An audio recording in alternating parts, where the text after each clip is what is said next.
color smart bulbs for my TV room, my house, and it's life-changing. I don't even know what those are. I think she can like change the colors of her bulbs in her house, like with her app. Like, so, Yeah. let me get a little green mood setting or whatever. I'm looking them up right now. Hey, Chad, remember like the intruder alert ones I did? Right, Yeah. Brandon's That's what starting she's the got. show with no volume. All the good shows start the There we go.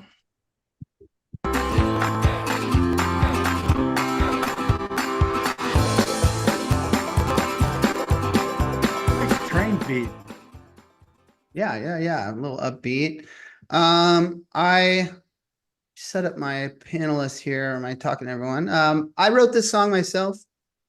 A cappella.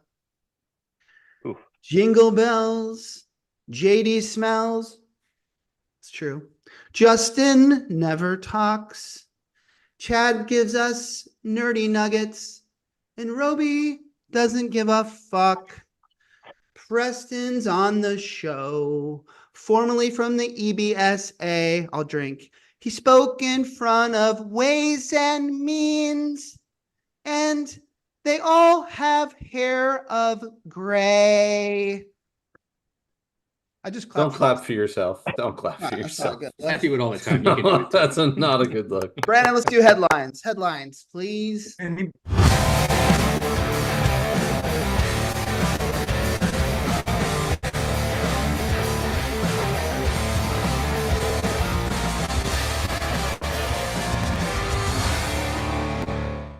Bro, $13.4 billion is the price tag for National Financial Partners. Am I getting that acronym right? I don't know. Dude, this is a big fucking deal, man. This is an aggregator buying an aggregator, which people like Dick. Oh, that's right. I owe for the. Yeah, sorry, I did it. I wanted to interrupt your headlines, so I waited. And so this is something Dick Darien has been not warning us, just telling us this is going to happen. And here it is happening live and in color. National Financial Partners is a big shop, you guys. It's got 7,700 employees and an estimated revenue in 2023 of just north of $2 billion. I broke that down on their website, and it's broken down into 738 million is in property casualty. Again, this is their revenue they made. This is actually for 2022, but it's very close to the 2 billion. 738 million in property casualty, 1.1 billion in benefits and life, and 362 million in wealth and retirement. So very, very interesting. I wanted to ask you guys, does it seem weird that a company that does 2.2 billion in revenue, that someone is willing to come around and pay almost 13.5 billion for that company? Like, I just saw first glance. I'll go to you, Chad. You're a numbers guy. Like, does that seem like a high price tag to you? I mean, I don't understand the multiples in this space because it seems like everybody sees more value in the business and the opportunity that exists there than what math proves, as we've seen in so many of these acquisitions lately. They know far more than I do. Yes, it seems outrageous, but clearly they're not dumb. I was at first confused by it. I was like, wow, that's crazy, because that's like 6-7 times revenue. And then I kind of dove deeper into the numbers, and I will quote Dick Darien. I know Darien's getting some shout outs on the chat bar here. But I kind of started to do the math, and I thought to myself, I need to put it more in my terms. Instead of $1 billion, I need to put it in $1 million. Would I pay 13 million for a company that generates $1 million in profit every year? Because I can imagine from that 2.2 billion, about half of that, or a little more than half of that, may go to their 7,700 employees and advisors. And I don't know, it may be more than that goes to National Financial Partners, because I don't really know the payouts on health and wealth and property casualty and all that kind of stuff. So maybe it's a little more, but I think it's safe to assume this kind of $1 billion in profit. So anyways, would I buy a company for 13 million that did 1 million in profit? Yeah, that can kind of make sense if you've got that kind of money to throw around. But now And I'll what- add to this, Chad. Go ahead, Chad. What? I was just going to say, what are you going to trim when you're bringing on a company of that size and you already have the business structure in place at Aon? You're probably going to trim some significant expense that exists over there that you can scale with what you've people? already created, and you're going to create slightly greater margin. So call it 1.4 million in your $13 million example, or 1.6 million. They're going to. That's a great question to ask, Justin. Is you really can't trim the 7,700 people that are generating that revenue for you because they're not expendable. But maybe you trim some of the smaller ones that aren't really cutting it. And whatnot. Darian brought up this, and then we'll move on from this subject. Darian brought up the fact that they want to, and this is his words, not mine, that Aon wants to monetize the participant, and acquiring National Financial Partners will give them some synergy to do this. I'm going to read you the quote from Aon, which I find so corporate and so hilarious, but they expect to make 2.8 billion from this deal in extra revenue. And here's the quote. You ready for it? From the capitalized, this is where they're going to make their 2.8 billion. From the capitalized value and expected pre-tax synergies and capital structure. What the fuck? What is that? Is that as foreign to you as who speaks like that? Nobody. Preston, if you had 13.4 billion, would you buy National Financial Partners? If I had $13.4 billion, you're really asking the wrong person. Would I buy National Financial Partners? Well, probably, because if I had $13.4 billion, I would be much more interested in, I don't know, spending the rest of my life skiing, sailing, Fair enough. drinking beer in Munich. Larceny. Drinking beer in Munich is what I would do with 13. How much money do you have to have to spend 13.4 billion on a company? Like, you got to be like 100 billion, 50 billion. What are we talking about? Aon's math. That was one of the issues I have, and I have forevermore, even before I was in this space, is when you start to hear things like this, especially right now, you know, money's not cheap.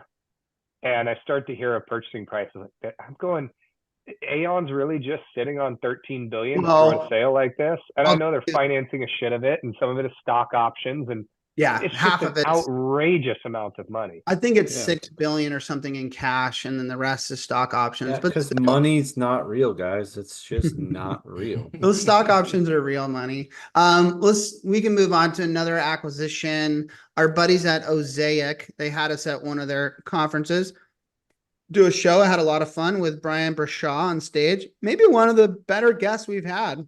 He continues to impress me with his kind of industry knowledge and intelligence. But quick one here. They bought Lincoln Wealth, which I think is about 1,500 advisors. They offer financial planning, advisory services, and they've got 71 billion in assets under administration and 38 billion in assets under management. And now OAIC as a firm, just to give people some context here, and this was the old advisor group, recently rebranded as OAIC, which I think looks beautiful. They're north of 11,000 advisors and 500 billion in assets. So pay attention to them and keep watching them and look at them. They're a big deal. Okay, we have a pretty fancy guest on our show today. And Justin, you have the pleasure of introducing him. So take it away. Well, I went golfing again today. Anyone remembers that? Private messaging me, and I'm sorry, I haven't been able to read the chat. All right, here we go. Wait, it now. Justin's saying, please don't ask me to intro the guest. I don't. Oh, sorry, Justin. Jesus. Kidding. Joking. 'Twas a night in November when his email made a chime. Want to join us for the finale of Holics Season 9? He thought for a moment and then rolled his eyes. Right before Christmas? These fucking guys. He took a deep breath. He didn't want to dwell. Tis a season of giving. What the hell? We'll talk U.S. Houseways and woke ESG. OAIC buys Lincoln and Aon snags NFP. JD will be drunk. Chad will carry the show. Justin won't speak, and Mark for sure does some blow. But there's one thing he's great at, and he does it with ease. Want to be rich?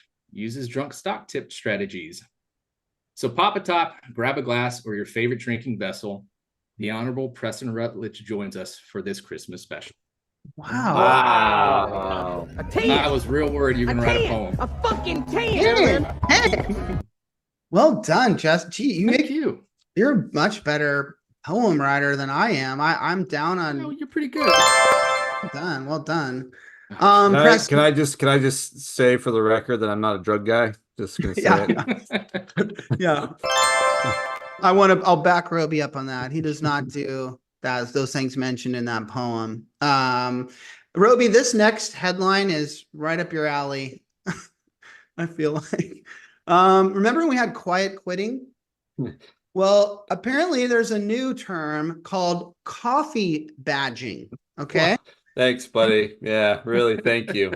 and apparently what this means is quiet quitting was, hey, we're working from home. We just kind of phone it in, not do a lot of work and still collect our paycheck. But now the boss is saying, no, come on, you got to come back into the office. Even if that means just 3 days a week, we want you to come in and kind of show your face and do your work here at the office. And what they do is they show up, they get their coffee, maybe chat it up with a few people, swipe their badge. We never had badges at PDC office, but swipe their badge and then just kind of do a, what's it called when you're drinking with your buddies and you slink away without telling anyone? Like an Irish exit. Yeah. And then you just do a little Irish exit and head back home and put on your pajamas and get back to work. Or maybe you're working. So Roby, are you on the side of the employer or the employee here with coffee badging? Well, first off, I think it's a ridiculous moniker, if you will, but Could have been I mean, named. I don't know, just which side I'm on. Well, I guess okay, I'll take the side of the employer, right? Because in this context, they're just saying, hey, you remember that we pay you to do a job and like you've been doing it at home for a long time. Well, now we're stopping that. Things are changing. So now we're going to go back into the office. So now you need to work kind of a hybrid role, some at home, some in the office. So of course I'm on the side of the employer. It's boo-hoo-hoo. You have to go to the office now. Like if you don't like it, find a new job. I'm sure there's plenty of remote jobs that you could find at different employers who will allow you to just fully be remote. But hey, they are your employer. They're setting a rule. I don't know. Sack up and just go do it. I hear you, and I can't disagree with you, but I also wonder if your perspective would be different if we actually had to work from the office and got to go home and do our job just as exceptionally well. And now we're being told to go back. I mean, there was a time when Mark had his own closed door office. So did Chad. And you guys would go there and kind of do office work before you ran out in your suit and tie. But Preston, you don't have to comment on coffee badging specifically, but where do you stand on this whole, I mean, this whole work world has evolved quite a bit from work from home, show up some days during the week, don't show up others. Like, where do you stand on all this? I enjoyed learning to work remotely, but I'm thinking back to when I was running EBSA, 835 employees. When COVID first hit during the emergency, everything went very smoothly. Everybody working remotely. But unless there's some, big urgent problem like that, you want people in the office. We don't have a worldwide pandemic anymore, right? Yeah, there's a time and place for everything, and I was very impressed at how well it worked and how technology allowed us to do that. But You're old. I think people should come back to work if that's what the business model needs, and if that's what you have to do to do your job and satisfy your customers, yeah, you need to come back to work. Obviously, it goes without being said that it's going to vary from company to company and industry to industry. Our internal sales consultant Devin chimed in on the chat bar, like, you're wasting gas, and I love that. That's the younger generation vibe of like, kind of like, why am I going in to do this when I can just bang it out at home? But so again, it varies from different industries and different companies. I personally, But that's not the point. The point is the fact that these employers have said no more. Yes, We are I'm having in. you to come back in. I'm in. Like, and it Roby, is what it is. can I Yeah. tell you? And so that's not called coffee badging. Like this happened before COVID. That's called going to work and just fucking leaving before you're allowed to. Right. Like you're not Yeah. ditching work. That's what we called it in the old Well, days. because nobody's really paying attention. And if they are, they're just looking at logs of who actually came in today. And there's so much commotion that they're not actually paying attention. So Yes, people will Chad. always take advantage of a situation if given the opportunity. I think I'm far more ruthless than you guys in this situation. Like number one, if you are hired in a job that requires you to come into work, or we've made a transition to allow you to work from home and now we're requesting, that's your fucking job description. Right. If you don't want to do it, then you should be fired and you should have to find a job that does fit the lifestyle that you want. Isn't that what I said, basically? Yeah, but I don't feel like Justin and JD are in the same boat. And No, I didn't say, I said I didn't disagree with it, but I'm just curious about if perspectives would be different for sure. You know, the issue I have if JD told us tomorrow that we had to go in the office, yeah, I'd be like bummed, but dude, I would do my job. If I didn't like it, if I didn't want to go in the office, then I would find a new job. Well, we used to make up stats on this show, so I'll continue that trend. I read something somewhere that it says when it comes to if you're going to take the pay, you're going to have to stay. So you got to get in the office. Wow, you're like defending OJ. Oh, I'll drink for that. What was I just gonna say? I forget it. Don't worry about it. Okay. Oh, it's 64% or something of employees that work from home now that have employers that are asking to come back to work at the office say they're going to look for a new gig where they can work. They're so in love with working from home that they want to continue to work from home. Then they should, but don't quiet quit. Yeah, right. I'm going to go find another job because I'm a reasonable human being and I'm not going to screw over the company that's been employing me and paying me. Oh, Chad. Oh, Mr. Righteous. Shut up, dude. They got to get paid to find the new job, dude. You got to use company property to do your resume and think, come on, dude. No. Remember when Chad applied for life insurance and they asked him if he smoked and he's like, well, I did that one time in 1972. The cost of how much money? Let's spin the wheel of ice. Spin the wheel of ice. I feel like it's going to be you today, Mark. If it is, we have a problem, boys. I'm on so much flu medication. Okay, this works. I guess. What we're gonna do while I pound this wheel of ice, we're all gonna learn from Preston. How'd you like to make some more money in your life? How would you like some stock advice that can never go wrong? It's by a too early genius. for that. And we're gonna do drunk stock tips, and you might learn a little something here, Preston. Thank you.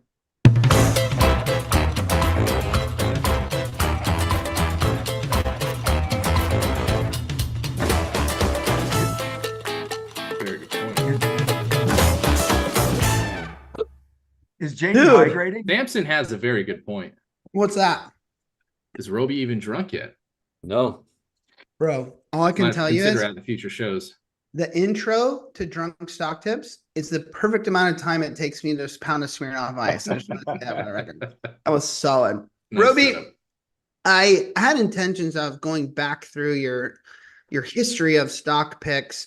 I'll save that for the new year, and we'll Okay. do kind of a nice 12/31 wrap. But just as I kind of put the numbers together, and then I got too lazy to finish it off. The surf's been pretty decent the last few days.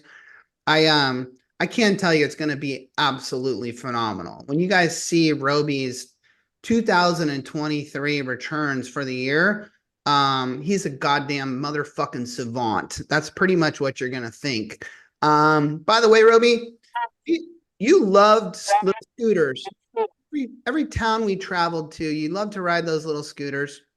And we were at a live I show. wouldn't say I loved to ride them, but go on. And we asked you if we should invest in Bird. And I think Bird was at $3 and something at the time. And you said, no, sell it. Yes, thank you, Ed. It's chapter 11, bro. I'm wondering, before I ask you about this new stock, Does Roby or anyone here or anyone in the chat bar think that maybe Robe Guy had some type of effect on that? Maybe the world heard that you said sell They were and you sent unsafe. that stock tumbling down. Yeah. Kind of like Mark when he was writing it. Wow. Yeah, that's just great, guys. Yeah, good. All right. Great memories. New I meant to stock. do that. New stock, and I don't know why I'm sticking with this kind of golf theme, or this isn't actually golf, but they Tiger Woods played in his first tournament a few weeks ago, and then he played with his son recently in the father-son, or I shouldn't say father-son. Annika played with her son too, so mother-son, mother-daughter, whatever tournament, family tournament, and it's a lot of fun to watch. If you don't watch it, you should watch it. But they asked Tiger, he's been wearing FootJoys on the course. And we actually, you talked about the FootJoy company if like a month ago or something, Roby, but the stock today is Nike. Everybody knows Nike. Just do it. The rumors are that maybe Tiger will no longer be wearing Nike. When interviewers asked him, he said, "I'm still wearing the clothes right now today." That was his answer. "Are you leaving Nike?" "Oh, I'm still wearing it right now." Didn't say, "Yes, I'm staying with them." "No, I'm not. Just I'm still wearing it." Obviously, Nike's much bigger than Tiger Woods, but Roby, take it away. Do we add Nike to our portfolio or do we short this shit? Like, what do we do, buddy? You know. And why? Okay. I usually don't ask questions, but You I want to know can how just it's look been it doing? up on my second screen. But how are things? How's it going? Things have been pretty good, very good over the last 3 months. Russell The said stock's been pounded up today. almost 36% since September. If you look at the 6 months, it's still up, not as much, and year to date, it's barely up. So yeah, it's kind of there you go. Thank you, Brandon. Maybe pull like a 1 year or 2 year number for Roby, if you could. Yeah, You I see mean, what- it's my absolute initial gut reaction is that's one of those kind of staple stocks, right? That's Nike is name brand. It's just a stupid check mark that has evolved into something greater. Obviously, Tiger Woods shot them into the atmosphere when he took golf to another level. They fell out of that. They fell out of that because they realized that golf is tough to overcome all the other brands. And Are you saying they are leaving golf? Is that no, they I mean they stopped making clubs a long Sure. time ago, But they balls, still all got- that, Yeah, right? They got balls and- Scheffler and Brooks Koepka, and they got Yeah, their different. apparel and Yeah. shoes and all that. And yeah, I mean, at the end of the day, who else is on their roster? None other than LeBron James and Giannis and hell, Kobe, rest in peace. Like he's still a part of their brand. So is They're not Jordan, right? So is going any well, I was gonna say Nike and Jordan's are two siloed entities, but there is some overlap there in some regard. But this is a buy, no doubt. It's this is an easy buy. This is I would equate this to like a Disney thought where you're just saying, look, I need something that's gonna be pretty consistent. And I'm acting way too serious, like I know what the fuck I'm talking about right now. Here's what I'm gonna say. When I walk into a shoe store, I don't go buy Skechers. I buy Nikes. Pretty simple. All right. Preston, are you a Nike fan? Oh no, am I losing Preston? Preston, by the way, Losing don't your be a audio, bud. boomer. Don't be a boomer. Guys, what? Mute. Don't be a boomer and mute I'm having yourself when technical you're not talking. difficulties. Okay. Don't mute yourself. All right, work on it, buddy. We got your back. Although I'm coming to your big category here in a second. Okay, so it's a buy. I strongly suggest everyone follows Robe Guy's advice. I am, and it's making me rich. So making me rich. Stay tuned in January when we go through. Wait, no, let's be clear, JD. It's making you richer because you were already rich. Yeah. Hey, Richer. JD, by the way, We just you lost our said- guest. He'll be back. Yeah, I think he's said- gonna go change internet. Eggnog and bourbon. That's quite delicious. Bro, First you time could- ever. The standard eggnog edition is brandy, right? That's what you usually. Hey, can I guys tell believe you so. a real truth? You could What? put, Hey, I'm back. yeah, buddy, you could put urine in eggnog. It would taste great, man. Okay. Let's Hey, we gotta, Brandon, you need to cut that out, clip that.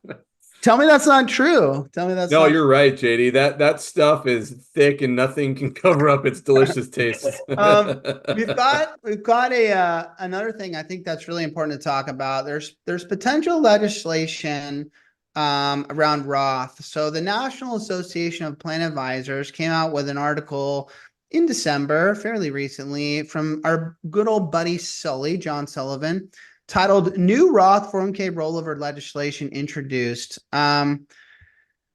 This is a pretty big deal. Like this has been a problem for a while. Chad, you can't tell me that your little nerdy bones don't get excited when you think about the fact of rolling over Roth individual retirement accounts into 401k.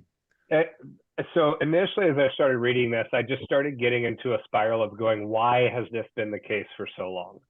Why have we not allowed this to happen in the past? And I couldn't come up with any real logical reason. So perhaps you all or Preston can fill me in. But what I did think about is how much Roth money is going into the retirement plan space moving forward. We have state mandated plans that are going to hit these individual retirement accounts that are Roth forced. We're going to have some significant Roth contributions if we force catch up to be in that bucket. Those dollars will roll out of plans and hit Roth individual retirement accounts, and they want them to be movable. So I started to think, why now? Well, it makes sense why now. I actually get it why now. What I don't get is why not in the past. So yeah, does it make me excited? It does, but we have so many stupid decisions that have gone through. Washington, this seems like another one that probably should have been changed decades ago. Preston, this is right up your alley here. You probably even know the names on that article. If you take a stab at Chad's question and then tell me how you feel about whether you're positive or negative on this, but why now? Why not? Why have we not been able to roll Roth individual retirement accounts into our 401k? So it wasn't that Congress didn't make a conscious decision to not allow it.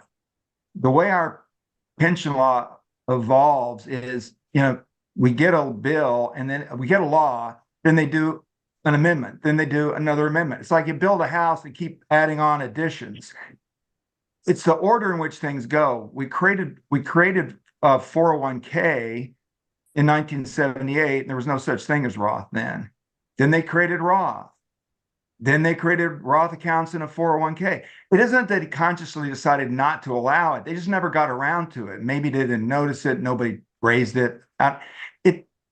It's like when you keep adding additions onto your house and you look back and say, why didn't I build a stairway to this room when I was building that third room? Oh, first, sorry about that. You didn't decide not to build a staircase. You just didn't think about it. Now you're going to go back and do it. So why now? I think Chad is onto something. I think it's the state IRA programs are growing, and the policy goal is ultimately to get people into 401ks. And now you've got the starter K as an example. That's something in that direction.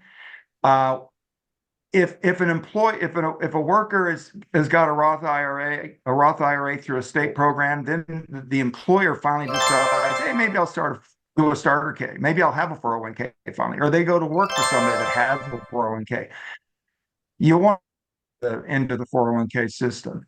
So it's sort of the stars aligned, and it became something that was very much worth doing. Sorry, Chad. Just let go. Get ready, Preston. I think you owe us 3 or 4, Mark. Well, you're sitting at 4. I don't know if you ever took the first one, but you definitely just had 3 that just occurred over the last some solid 90 seconds. twigs. Go ahead, Chad. Why? How many? 4. 3. 4, 3. 3. 5. Come on, Chad. Give him a break. I don't remember what I was going to say now, JD. that's what cold. Well, here, let me give you a quote from Brian Graff. Brian Graff. Oh, hold on. I got it. Let me ask real quick. Why do Preston says we want money in the 401k. Why the 401k in particular versus sitting in an individual retirement account? Okay. Can we have Brian? Oh, go ahead, Preston. You're here. Fuck Brian. Once you're in a 401k, the deferral limits are so much higher, people can save a whole lot more. Yeah, but that doesn't, Yeah. that's not No, about we're talking about your money rollover. over. Here, let me give you Brian Graff's answer to that, Chad, because it pretty much is what you asked him. And cue the butter beer graphic now if you haven't. Brian Graff says, allowing workers to move their Roth individual retirement balances into designated Roth accounts in workplace retirement plans. Why don't you just say 401k? Jesus Christ. Would benefit workers in several ways, including the reduction of duplicative fees inherent in maintaining multiple accounts. Okay, put a That's pin in not that one. relevant. I'm not sure I agree with that, Mr. Graff. I love and Yeah. respect you, but duplicative fees, okay, well, we can discuss that. And reduced retirement savings leakage. Okay, by allowing the seamless Leakage should not be terminology used. I did. by allowing the seamless transfer of Roth savings through the auto portability process, new and developing. And to Chad's point, Brian backs you up, Chad. These changes will be even more important as state auto individual retirement plans grow. So he backed you up on that. So that's one reason, as the state run plans, you brought that up your very self, Chad, grow. Yeah. They're going to need a place to kind of consolidate. I wasn't really my question. Yummy. Oh, I get that and agree with that. I guess what I was saying is Preston was making the point of we want money to eventually hit the 401k, and I was just confused as to why that would be. My thought initially was because it's more easily tracked and we can keep better record of what money is where from a government perspective if it's sitting in 401ks versus if it's sitting in individual retirement accounts. You can take loans from 401ks and you can't from it. I don't know. I don't know what the other reason would be why we would feel the need. apparently, I get Chad, the consolidation side. I get that. apparently there's this thing called duplicative fees. What? Preston, do you think you experience more fees being in a Roth individual retirement account and a 401k account at the same time? I think there's this, I don't know if it's correct or not, but there's certainly a sense that if you have a proliferation of multiple IRAs and 401k accounts floating around, yeah. and every one of them's got their own fee structure, why not consolidate and simplify the fees? In Australia, that's been a big problem where they've got their superannuation funds and people run around. They end up with working for somebody for a while, then they move and they get another account and another account, and all the accounts are have their own fees, and the fees eat up the assets. And I get having one set of fees that you can kind of wrap your brain around. There's some value in that, but I don't think Brian's right there when he says that you're not doubling up on fees. 3% from your fees in the IRA and your fees in the 401k. I see where you're going. Bring them up. I would argue, Preston, that some of your fees in an individual retirement account, no offense to financial advisors, but especially if you don't have an advisor and you just went straight to a brokerage through Charles Schwab, are probably cheaper than the fees you have in your 401k plan, says the guy who loves 401k. So I don't agree. Right. Yeah. Go ahead. I think there's also, you got to remember that this is legislation, and members of Congress like 401k, and they want to, they want to improve 401k. They spend a lot more time working on 401k than they do on IRA. I don't see any negative in this. Like, I don't see any negative. Well, Chad talks, Preston. You need about 3 or 4 drinks. Sorry, Chad. Was I supposed to say individual retirement account? There it is. Yeah, that's it. That's Hey, all. That's a good one. Preston, let me clue you in a little bit. Whenever your big, beautiful face goes up on the screen and you hear all those little bells, you need to drink from your penalty drink. That means drink. Yeah, go ahead, Chad. All right. Okay. I think I heard the bells twice. Yeah. I said it, Jenny. I don't see any negative this. I think it's a good thing. I'm just curious as to why sometimes. We know they're spending time and effort on legislation, and curious as to what maybe there is that I'm not thinking of. Yeah, I'm with you. I think it's a good thing. And it is kind of weird to think like, well, why haven't we been able to do it? I might have remembered myself in my career 10 years ago, looking at those kind of rollover charts and being like, why the hell can't we roll this over? But maybe my timeline's off there. Did we have Roth and 401k 10 years ago? I don't know. Yeah. But this is a good thing. So it's fine. I don't see any reason to push against it. And if you can consolidate, maybe that's great. And by the way, maybe you do have a kick-ass 401k plan, and maybe it's got a stellar lineup of funds and it has great fee structure because of either its assets or whatever it negotiated. And that's a better place for you to be. So I'm all for consolidating your money. Preston, what do you say we play a little game? We put you in the hot seat. It's not really a hot seat. Don't worry. You're not going to offend any of your Washington, D.C. I'll drink for that, friends. I call this Christmas movie guess game. That's Santa after he was supposed to deliver presents and he got into the family's JD. alcohol cabinet and passed out on the floor. But Christmas movie guess games. I'm going to give you, I think, 4 audio only from a Christmas movie. So you just open up your ears, listen, and see if you can guess the very popular Christmas movie that you are listening to. And if you get all 4 correct, every one of us will literally fucking drink like something that will kill us right now. Oh, we don't get to guess? Harry? What if I get 9? Why how'd you take your shoes off? Why Why the hell are you dressed like a chicken? Easy. I'm up here, you morons!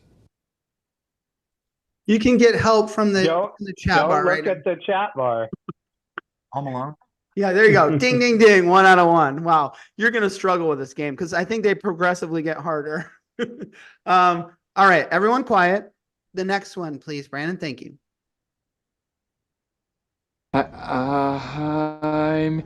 I'm here with my dad. Elf. We never met, and he got wants me it. to sing him a song. Is ELF an acronym? And I was No. adopted, I think so. but you didn't know I was born. So I'm here now. I found you, Daddy. And guess what? I love you. I love you. I love you. Well done. You're 2 for 2.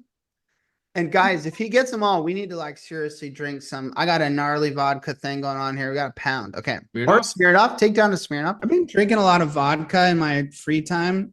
And, all right. Preston, the third one. Here we go. I was always kind of partial to Roy Rogers, Oh, actually. yes. I really like those sequin shirts. Do you really think you have a chance against us, Mr. Cowboy? Yippee-ki-yay, motherfucker. Billy, something. Come on, I need a life. Can I have a lifeline? They've been cheating for you in the damn chat bar, you little fuckers. I know. It's already And there. I got a bad Santa. I got to remember to read the chat bar. No, he's No. got Thank you, got chat wrong bar. there. Bad Santa. No, No. you're wrong. Sorry. Die Hard. That's Bruce. You almost Die won. Hard's not a Christmas movie. It is a Christmas It is a movie. classic Wow, Christmas movie. that's a debate, right? You Okay, want to talk maybe I'm ESG? thinking- That's a debate. Isn't that the one where the guy gets stuck in the elevator on the 95th floor and can't get out? Yes. That's Sort of. Christmas?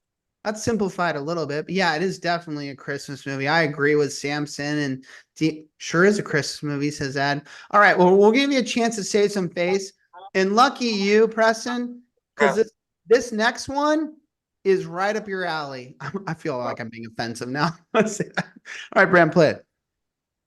What is it you want, Barry? What do you want? You want the moon? Just say the word and I'll throw a lasso around it and pull it down. It's a Wonderful Hey, Life. that's a pretty good idea. I'll give you the moon. I knew you'd get that one. That, by the way, that's one of my favorite Christmas movies. That really, as an entrepreneur who runs your own business and makes payroll for a lot of people, that movie resonates with me every year of like kind of the drama of it all and everything. So I think it's great. 3 out of 4.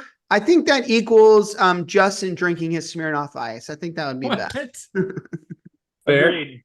All right. I guess I got to do something on the show. Let's get to the thing that I think we actually all came here for, which is you sitting in front of the Ways and Means Committee of our United States government and tackling the issue of I can't use the acronym, environmental, social, and governance funds as they specifically relate to retirement plans. And just to kind of set the stage, and then I'd like you to kind of let us know how that experience was. Actually, screw that. You got in the front, you were the very first person to answer to the committee. And Brandon has a clip of this that I'd like everyone to experience just the first minutes or so of what went down. Go ahead, Brandon. Thank you for joining us today. Your written statement will be made part of the hearing record, and you each have 5 minutes to deliver opening This guy seems remarks. like a Mr. fun guy, Rutledge, by the you may way. begin when you are ready. Preston, speaking of the mic, what are you doing, bro? Come on, the world's watching. Let's make sure that you have a working microphone. God damn it, Preston. What the fuck? Oh, he's mad at his staff. That's Look who at he's him. mad Look at his at. face. He looks Yeah, he's staring at the IT guy. He's like, dude, Tommy. Were Jesus you nervous, Preston? Like, were had you one nervous right job, now? Tommy. Yeah, do you think Can that was you your move fault? Mr. Isaac's microphone over I to was Mr. saying no. Rutledge? Look, now he's telling him what to do, how to do his job. Yeah, he's telling the IT guy how to do his job. This is called Yes, your we can. workaround. Hang on. Thank you. Sorry, I didn't mean All to right, say can it you quite pause? that Can way. you freeze that picture right there? Can you stop it? I have to point something out. Yeah. You stopped it? Yeah, we did. That wonderful woman right over my left shoulder. That's my wife, Julie Gackenbach. She was Oh. supporting. Oh. Hello, Julie. That's She's- Julie. Hi, Julie. Look at her laughing. Yes. Can you hear me now? Yes, we can. Thank you. Sorry, I didn't mean to say it quite that way. You hear what he said? Can you hear me now? Well, we got to back that up. That was my high point, by the way. You got to go Can you back hear me and replay. Hey, by the way, when I was watching it, Preston, and I unfortunately watched all 4 hours, God save me. I saw your notes for what you're about to say there. And wow, what font size was that? 36 on your paper? I mean, you had some big ass letters on your little paper in front of Could you. you see it? Really? Could you see that? Yeah. That's too bad. That's what happens when you leave the government. You don't have a teleprompter anymore. One paragraph and 6 pages of notes is what he had to read to the people. Okay, no, all the funny stuff aside, here you are, Yeah.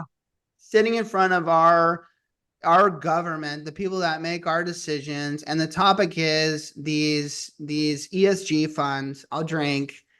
And are they appropriate for 401k plans? And I think everyone in this industry knows the details of this, unlike a lot of those gray hairs that you were speaking to there, that, okay, this is not an individual account.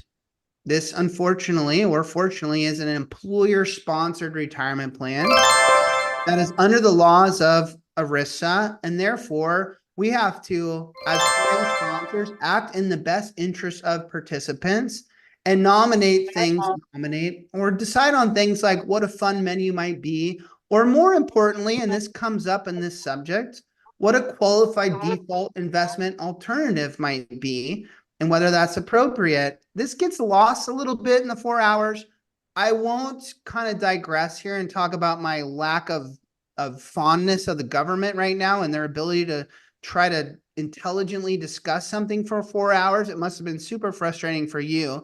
But for our audience, just kind of set the stage. Like, what was the purpose here? And maybe you can give us a little history in terms of Donald Trump's administration, and then what Biden came in and kind of changed in regards to the default fund ability and the whole kind of political back and forth that's happening here. Maybe that's a lot. Yeah. First off, let me say there's a lot less here than meets the eye. And as when you watched my opening statement, I tried to make the point that in all the decades since DOL is usually, by the way, this is a subterranean issue.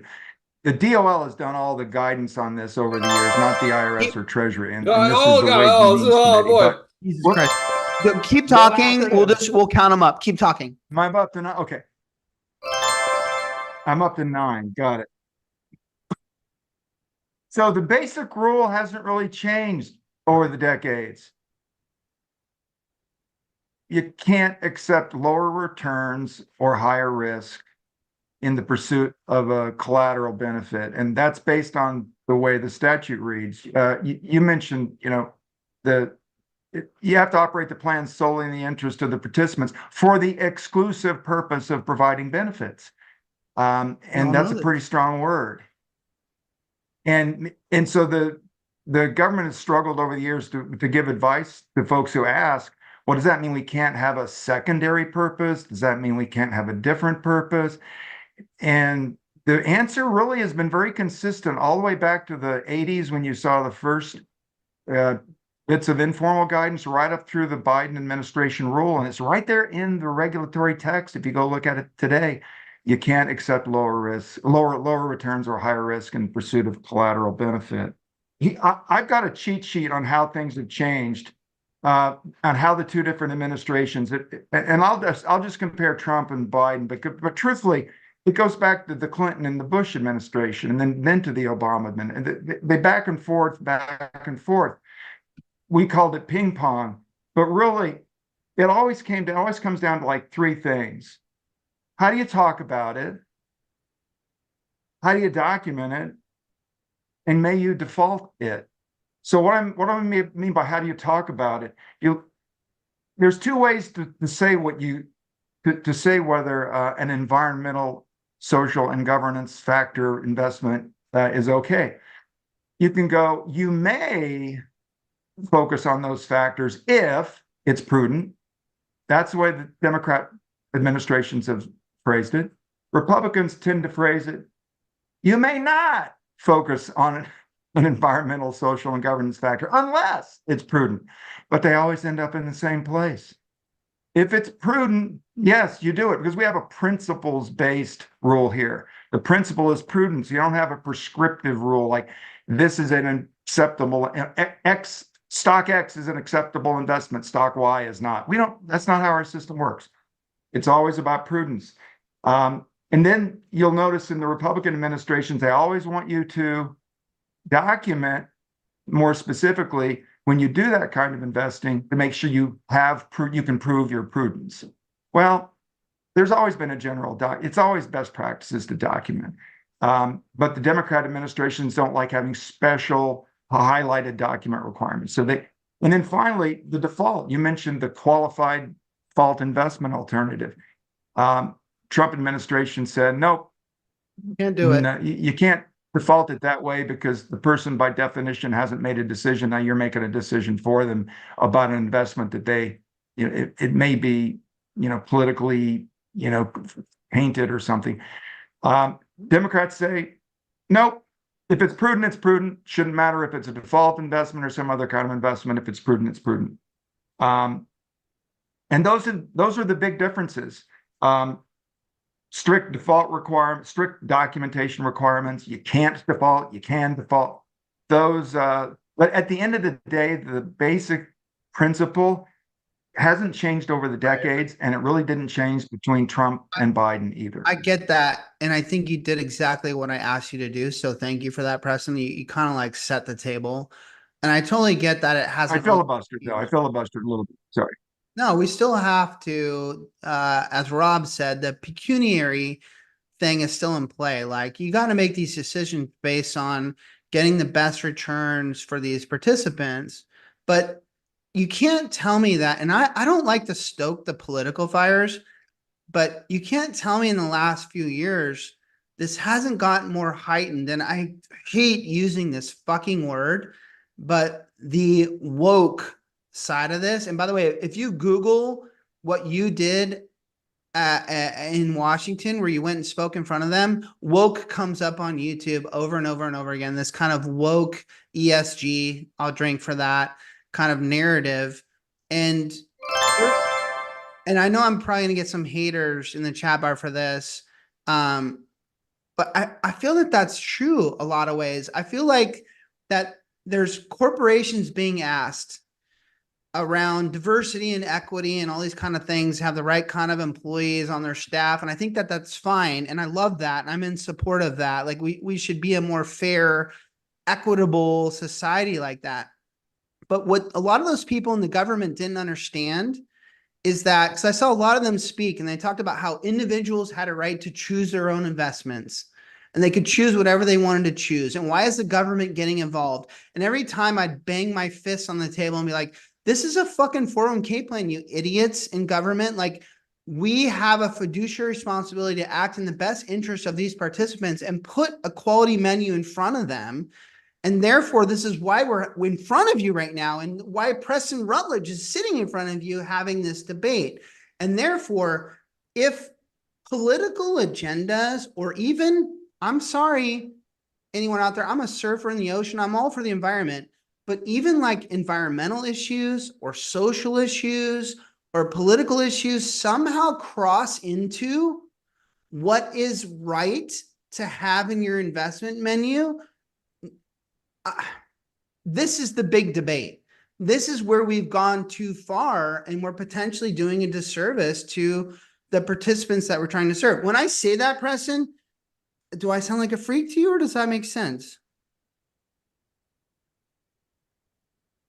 No, it makes sense to me. What's happened though, and what used to happen was some plans would make investment decisions for reasons other than just getting the highest return and do it purposefully and purposely accept lower returns. And the classic case was where maybe a multi-employer plan would invest in a construction project because they had their union was a construction union. And so the investment produced jobs and a return for the plan. And they thought it's a twofer, that's a good thing. That was called economically targeted investments. That was the early precursor to environmental, social, and governance. But sometimes they would accept lower returns. And so the Department of Labor had to kind of, wrap them on the knuckles and say, no, that project is a great project, fine, but it's got to be the best alternative investment you've got at that moment that you're making that decision. But but Preston, Preston, as you said earlier, that's no change in the rules. Where the changes happen in the real world, correct, is when BlackRock has influence or committees are being influenced by committee members that are saying, no, we believe in these things, whether social or political or whatever, because we know, let's not lie to ourselves. This has been happening in our world here in the United States, and now it's infiltrating into the fiduciary review. So here, all right, go. And that's the word, infiltrating. Now you hit the nail on the head. Think of financial institutional investing writ large, way beyond retirement plans, just everything out there, the entire country, and go to European. This has been a movement to start investing for reasons other than just producing the highest return, to reduce carbon, do good, or whatever your issue or whatever is. you think good is. But within that, think of a Venn diagram. Within that bubble, there's this slice, this very large slice, but a slice of institutional assets that is ruled by the Employee Retirement Income Security Act of 1974 and the exclusive purpose rule. And that's the only slice of institutional assets that's subject to that exclusive purpose rule. But by the time you get around to talking about that, the rest of the financial institutional investing world is already into this concept, and they don't realize they have to behave differently when they're investing those kinds of assets. Yeah. And it sort of goes to what you said, JD, about the member who said, well, why can't they invest with, why can't a participant invest their money the way they want? Well, they're thinking of people investing their normal money, their non-retirement plan money. Probably. They were like, I saw that a lot. IRA money. I saw that a lot with the committee members of like, why are we getting involved? Let them choose.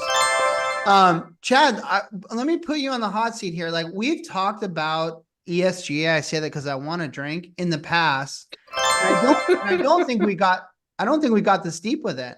Like, when I watched this 4-hour thing, it got me like really going here. Like there's a real back and forth happening politically, socially, whatever. And so where do you stand on all this shit? Somewhere in the middle, to be honest. And I'm kind of playing the devil's advocate to the folks complaining in the chat bar for one reason. I think in general, the thought is we need to put the best possible investments in front of our participants to take on the least amount of risk with the highest rate of return, to kind of Preston's note to begin with. But the truth is there are a lot of people that would prefer not to invest if they're not investing in things, if they're not putting their money into something that they feel comfortable in putting their money in. Well, that's not me. I'll invest in anything, but there are a number of people out there that say, no, I only want my money working in industries that I see as following the right way that they want their life to be seen and ran. I get that. And if that's the case, then why as a business, if we recognize our employees want that, are we feeling an issue in putting that in front of them? Now, I made the comment in the chat bar, I think it needs to be its own asset class, because if we are going to put it into a plan, we can't compare it to other investments. It needs to be siloed and known that this is an ESG fund and that it should be set up that way to invest on its own and not in comparison to another class. I think that's the only way that this becomes reasonable. Okay. Unfortunately, and I hate this when I watch TV and I got to move on because I only have so much time, but I got to move on to one other section. Chad, you owe one, just so because I haven't seen you. Yeah, you did. Preston, performance was brought up a lot. Oh God, are you doing Malort? On both sides. And I heard there was a gnarly guy sitting on your side of the table that was very kind of right on all this. And he was mentioning that the performance of these ESG funds, were like negative 0.2%, and that the Standard & Poor's 500 had returned 19% in that same period. And I think it was referring to like the past year. And that the NASDAQ, oh, I'll drink for that. That wasn't intentional. Will have returned 25%. So JD, talk English here. Please. That these socially responsible funds were underperforming. They were bad when compared to the non-socially responsible funds. That came up again and again and again. And I almost felt like it was, as a group, kind of like said, okay, we believe that this is true. I just made the argument against the ESG funds. I'll drink. Now I'm going to jump on the other side from a performance standpoint, because I went out on the internet and I was like, is this really fucking true? Like, because if those funds are underperforming and they suck, then I say game, set, match. Like, this thing is over. Like, for at least for now, like there's no reason to talk about this anymore. If they're really impacting participants in a negative way, then we don't need to have this conversation anymore. But I went and found the evil conspiracy BlackRock company's most successful exchange traded fund in this space, and they're the leader. This is the biggest fund in this space, and I get it. When we compare performance, there's so many flaws to what I'm about to tell you, but here we go. I looked at it and I compared it to the Standard & Poor's 5500. And this is the, I wish I had the ticker, but this is the iShares. I'm going to drink my ass off for this. Sorry. This is the iShares MSCI USA SRI UCITS exchange traded fund. Okay. I don't know how many acronyms that was, but I'm giving you 4. Yep. And in 2017, the Standard & Poor's did 21.83%.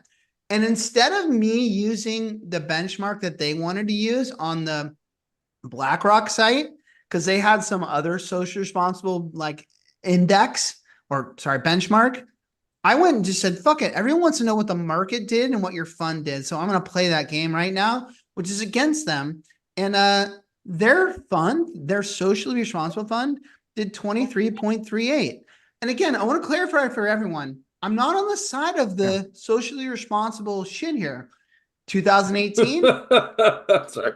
Once again, socially responsible shit. The market does negative 4.38. Their fund does negative 1.95, better. 2019, 31.49%. They basically match it at 31.89. 2020, the market does 18.4. That fund does 26.33. I'll continue on and on and on. Like down market 2022, the market's down 18.11. They're down 18.75. Oh my God, let's freak out. They're down by 60 basis points in that 1 year. And then they recoup. No, they didn't recoup. Sorry. And this is in 2023. I'll drink is up 24. Oh, you checked on that. You're Okay. good. Thank you. And their fund is up 21.81. Preston, when you were sitting there Yes. at that meeting, and it came up a lot where people said that these socially responsible funds were underperforming the market. Did you think that they were full of shit, or did you think that that was a true statement? Yeah, it's true, but incomplete. I believe that there's one particular fund that's rather large that had a really bad year and drug the average down. Oh, okay. And it wasn't with the fund you were talking about. And on the other hand, I know some very sophisticated people that go, yeah, this asset class had a bad year. People, blooms off the rose and everything. Hey, Preston, you don't have to call me a sophisticated person. You can just call me rogue guy. It's fine. Okay. Yeah, thank you. Preston, I'm not trying JD, to. it sounds to me like what you're in favor of, I think we have a little bit of a delay, which is fine. I'm not trying to put you on the hot seat or any specifics. I just want to, I guess I am kind of, that narrative that the socially responsible funds are completely fucking up when it comes to performance. I don't think that that's really true. you have to go fund, just like you go stock by stock by stock, you go fund by fund by fund. You don't just abandon something or something just because as a class it goes one way or the other. I wouldn't think. But JD, what you said, you were going through all those return numbers. What you're in favor of is higher returns. True. Which is what you're supposed to be in favor of. We and if all it happens are. to be if it happens to be a BlackRock exchange traded fund, so be it. That's environmental social governance, but that's the one that's got high returns. Go for it. I said that a couple of times, and I'm not sure it made the Republicans on the committee all that happy, even though I was a Republican witness. I said, and I'm going to drink to this one. I said, if the ESG themed fund is the best fund available, you're supposed to invest in that fund. Yeah, but that's on And pure. I'll drink to that all day long. But Preston, that's on pure, and I always am afraid to say this when I'm drunk, pecuniary like status here, like that. I get that. We all understand that. Like if two funds are the same and they're doing the same and they look the same, they're all great, then I can say, okay, well, hey, this fund is very socially responsible and does things I like. But I think the problem we have here is does things you like. You're representing 500 people that work for the company. You don't know what they like. It's when it comes to politics or environment or alcohol. And or they can choose tobacco. not to invest in it. You're talking about having an option within a core menu. No, we're not, Chad. We're talking about them being able to have a qualified default investment alternative. Oh, I'm not there. No. Well, sorry, that's not where I'm sitting with you. But that's JD, where the legislation's at. Go ahead, JD, you've just described the hesitation the Trump administration had in allowing an environmental social governance themed fund to be the qualified default investment alternative. That very thing. You're not in it doing for yourself. You got 500 employees, 1,000 employees. You, by definition, the people in the default are the ones who did not make a decision and you don't know what they want. And that's why they pointed to the duty of loyalty as being a problem. But it went back the other way in the most recent rule, in the Biden rule. And their point was, look, again, we don't want a prescriptive rule. If the best possible fund from a return perspective the 26% you're talking about, outdoing the market. If that's a great one, then let it be. But that's the state of the law at the moment. And banning it as a default was actually the only time that's really happened was with the Trump rule. So we're kind of back to normal in terms of the way the government's looked at it over the I years. hear you. And we just don't have enough time, unfortunately. But I think that Webby just brought up a great point, which is, and Webby, I had that in my own notes. So great minds think alike. Sorry to put your mind alongside mine. Is this really happening? Do we have a lot of plan sponsors that have these types of funds as their qualified default investment alternative? I'm not so certain that is actually the case. But then to expand on that a little bit, so then we're all kind of arguing about nothing here, like what you said, Preston, is like, look, the same rules kind of apply. Like if you make a choice to put a fund in front of your participants and your choice was I'm just going to say it, a tree hugging choice, you could be fucked. Like, so this is my last question for you on this subject. Like, if we talk to Fred Reich or Schlichter or whomever, if someone can prove that as a committee, your choices are politically driven or socially driven as it relates to your current core menu, take default aside, I think you're in a litigious, sensitive environment. Am I wrong, Preston? We'll close this out. You are correct. And 401k fiduciaries, advisors, 401k committees, and are notoriously serious about their fiduciary duties, and they are conservative, and they don't. There's a lot of reluctance to flock to anything, regardless of what the government's saying about it. They're going to focus on returns, I'm sure, overwhelmingly. Now, there are some employers that brag that they've got their whole plan is it has the environmental, social, governance theme, but that's pretty rare. Very, very, very, very rare. I saw a couple of those when I was in the government. It's funny to hear some of our investigations. It's funny to hear Webby say that, because Webby focuses in the 403B space, which you would think, I'm sorry for casting an impression here, but is that you would see more of that, like where they would be more centric to like these types of investments, and he gets that. So yeah. I just don't think it's happening. But with that said, I think the real divide is between defined benefit and defined contribution. Defined benefit, much longer time horizon, much more precise. You know what your cash flow needs are, and you can make the longer term investments, because a lot of these investments we're talking about, they also share that feature of being longer term, longer to pay off. That's not that's a problem for plans like 401k plans that have liquidity needs that are more demanding than a defined benefit plan. Preston, can I tell you how hard it is to type when you're drunk? I can't type anyway, so no, it means nothing to me. I wanted to type I was going to vote for Brashad just for using emojis, and there goes Steven using emojis. I think this is a good trend. We need to keep this up. Okay, we're going to wrap it. Chap our champion. Chad, you should know this. You don't talk about a no-hitter when a no-hitter is happening, right? Correct. You don't see any words about it. But I got to talk a little bit about it. I mean, last week's winner was Samson. I sent him a lot of McDonald's. His wife complained. I shouldn't say complained.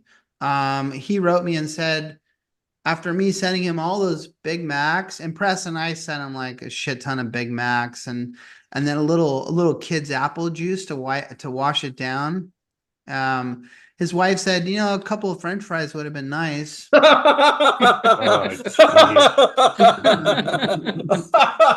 can't wait. Tell me you have a photo of this. Samson's wife gets my vote for tonight. I'm voting for Samson's wife. So this Super week, size. Super size. I sent them 100 French fry orders. I was. That would have been hilarious. No. We went to Burger King. and we sent him a bunch of fucking Whoppers, bunch of burgers, and fries. Oh, you should have just done onion rings or something and not done the No, Mark, God damn it. I need to consult you when I do this. Yeah. And then an apple juice, a kid's apple juice to wash it. Congratulations. If we're getting close to ending, I did want to tell you about the stocking stuffer. Yeah, tell me. Great. I'm a little creeped Well, out right now, but I'm go ahead. I'm Talk about nervous, your yeah. stocking stuffer. I do have a Stay stocking seated. stuffer for you guys. If it's almost time to go, I don't want to forget this. We're getting there. The Treasury just put out their questions and answers on Secure Secure 2.0. 2.0. 81 pages of questions and answers. I'm not going to go through all of them, but there is a stocking stuffer buried in there. Preston, I read turns it. out, according to the Treasury Department, $250 gift cards are okay as a de minimis inducement to join a 401k. So get your $250 gift card, Wow. put it in a stocking of everybody in your company that has not joined the 401k. And if they use that gift card, you can get them, you can get if they join the 401k. Preston, So that's your stocking stuffer. Preston, put your fingers in your ears right now. Okay. Chad, did you just get an erection? Yeah, maybe. No, I no, got asked JD. last He week. no, JD. He got a stocking stuffer. Bro, He did. you were psyched. Okay. That's it. I was trying to figure out how to turn that into a sex joke. Sorry. We are gonna vote for the Chat Bar champion tonight. And yeah, some serious stakes are on the line because no one's ever done a three-peat. Justin, your vote for Chat Bar I champion. mean, that is some pressure, dude, to pick him, but I'm sticking by Gotta what be I said. honest. I'm sticking by what I said on LinkedIn, and Mark's got my chat bar vote tonight. I'm going rogue. Okay, you're going with Roby because Yeah. he did a great Jingle Bells song on LinkedIn. I mean, he started that off. You see everyone else No, start picking up Justin, on that but shit. Justin, and hold even on, time inspired out. me. You got to take this seriously. You did a really good intro. I'm not voting for you. But you didn't There's hear what I rules just to said. this. My intro was inspired by you. I know, but you need As to was pick a mine. chat bar person. I'm not in. I haven't even chatted Shut today. the You got to fuck pick. up. It's You're called Chat Bar Champion. That was linked in comments. It's not the Don't- same thing. Hey, Justin, don't let him shit talk you. That's not. fine. I get that. We'll go to Chad. Daniela. But by the way, you could cut the tension with a knife right now. I'm sure that's not how you say that, but this is big. Daniela. Okay. Daniela. She crushed Daniela. the whole night. There were a few good ones in there, but All yeah, right. she crushed He's the He whole was solid. great. Oh Jesus. Go ahead, Mark. I'm just Nervous. I'm I'm nervous. I'm just doing it because I want to see what happens. I'm throwing Samson in there, but primarily because of his wife's comment. As you should. Samson By was Wife's a gonna win the bar for him. Yep. Samson went 3 for 4 tonight with a stolen base. Like he was fine. He was Yeah. solid tonight. There's no reason to think he could not win Right. again. Preston? I like Daniela's suggestion, Virginia. but I'm kind of a creature of habit. And when I was last on your show 3 years ago, I voted for Daniela. So I'm voting for Daniela again. Wow. Well, she deserves it. Oh. She is definitely solid. I got news for you. I don't I want got the best intro ever. to talk about the no-hitter, but if you're Sampo and Daniela Moises shows up when you're trying to go for a fucking three-dinger, Bringing it you're up close. pissed. You're like, oh, Trying to shit. hit for the cycle. Yeah. I would not want this to influence any. Oh wait, no one's voting. I'm backing Samson too. So I think, given the pressure and everything he had to deal with, he had some solid shit. I wish it would have been a little ruder, but he tried to step it up towards the end. So what do we got? We got Samson, we got Daniela, and Justin. Mark. We got Mark. Oh, watch Mark win it. No, this means now Mark, I can't you? be the one. Okay, you can't. No, I Yeah. cannot be the JD, one it's asking gotta the be question. You. Chad and I are not creative enough. Yeah, Should I you put have the to pressure ask. on It's gotta be Preston? you. No. Okay, all right. Fuck ESG. That's 2. Okay, I have it. Yeah. All right, everyone that's in the running, you must finish this sentence. Yes, tree hugging is cool, but I prefer to do this to a tree. No, no, no, no. Was that all right? No, no, no. No, no, no. Up Yeah, and let's see what they down. come back with. That's all. Cracker Not snap. the sap. You guys aren't even in the running. You can't Gosh. say it. Oh There's man, Daniela. I almost Whoa. voted for Brian too. Daniela, God, that was so Daniela, I good. need an honest answer from you. Did you just do that at the same time as Brashad, or who said that? Because I think that's a good one, We're gonna but have to not go if you back to the copied replay it slow-mo. same time. Oh, she said she didn't I say think it. she's an honest woman. I believe her 1,000,000%. Where's Samso at? I haven't seen Samso. Great minds, great minds, great minds. You can take your time.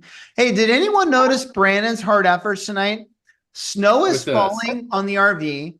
Santa is flying through the sky. Okay. Oh, I haven't seen I Santa. saw Santa. I didn't see anything else, but damn it, Brandon, great job. Lighted Mark, Christmas lights. is that where Mark got his Christmas lights? He stole them off of the RV. Great minds, great minds. Okay, who are we waiting on? We got. Help me out, Justin. You're the sober one, no? I mean, Samson Mark said find the didn't write sap and anything. drop a load on it. Mark hasn't written anything yet. He's good. This is what it's. Dude, This is Find his the move. sap and drop a load on it. That's Samson's like win for 3x. Yeah. Find the. I'm not participating in this. This is between two. Oh, you're out, goats. Mark. You give up? Yeah.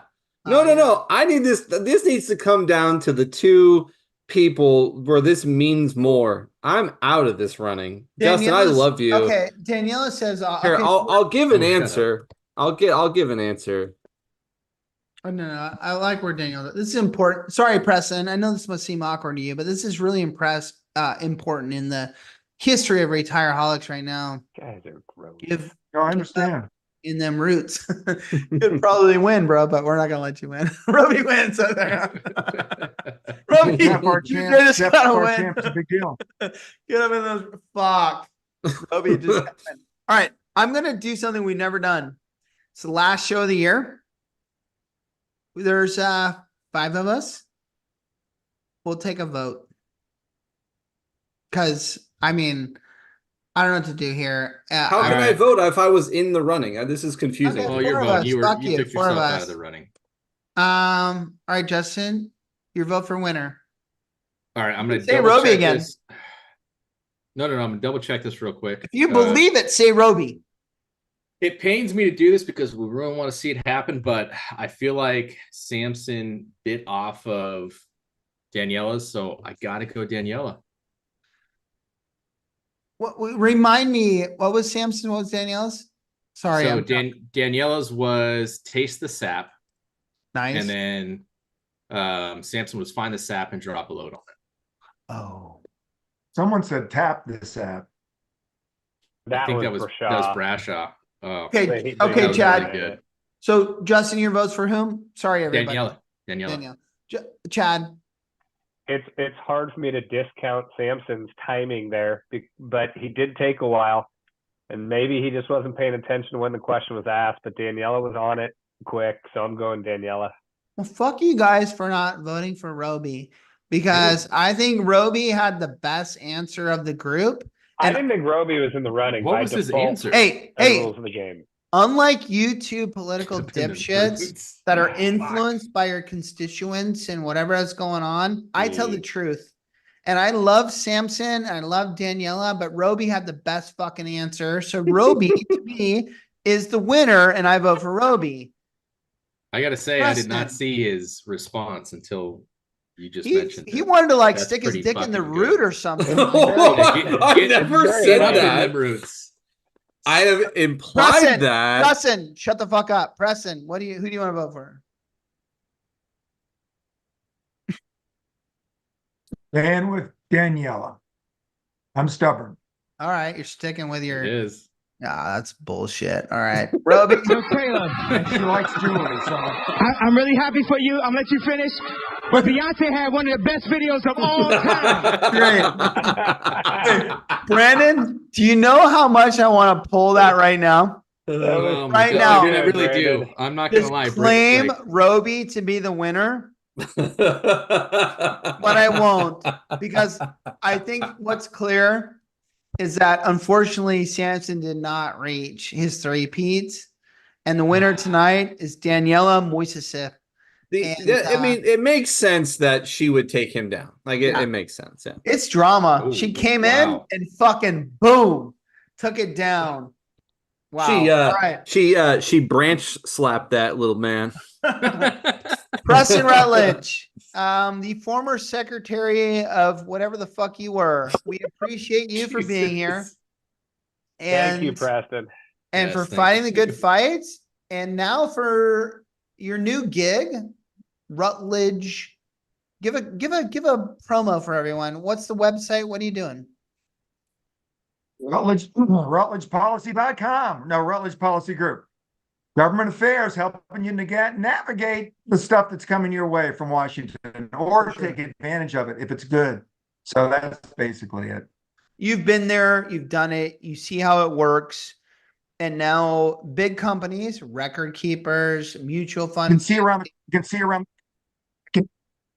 see around the corners of the things that are coming before they happen. For sure. And so they're going to need your knowledge to make important decisions that they need to make to run their companies. That makes perfect sense to me. And I would definitely think you're the guy to go to for that. Roby, Chad, Justin, Silent J, I love you guys. Happy holidays. We'll see you in the new year.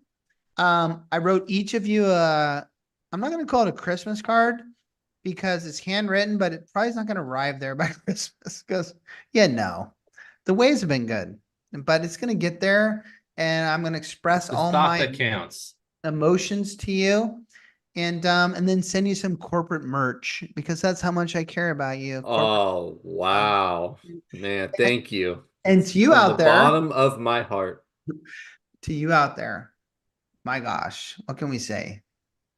Fuck you. All right, let's go. Next year.